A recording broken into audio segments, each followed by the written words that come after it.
tsara ny fampizarantsika sy ny ampahafantarana anareo fa efa teknôlôjia aloha zany toetrandro ny teknôlôjia ampiasain'ny jirama na ny centrale thermique izany izay sady mila gazoal mila menaka mavesatra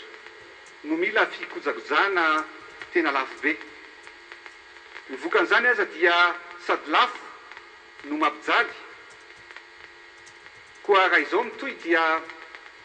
tsy anafenany anareo fa tsy maintsy isondrotra ny vidin'ny jiro sy ny rano noho izany dia tsy maintsy mitady vahaolana maharitra isika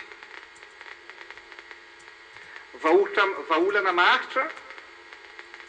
ary ananatsika ny fomba amikarana herinaratra vaovao dia ao ny centrale hydraulique izay manome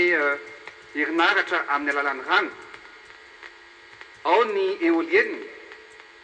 izay manome herinaratra amin'ny alalan'ny rivotra koa ambarako ary androany fa atomboka amin'ity taon'ity avy hatrany ny fametrahana énergie renouvelable na éolienne eto a Madagasikara tompoko lasy tompoko vavy apetrako ny fanamby ary tsy maintsy ho vitatsika io ny any France hatramin'ny 2015 de 3000 mégawatts ny éolienne ho apetraka izy ireo ka ahoana ny tsy avitantsika eto a Madagasikara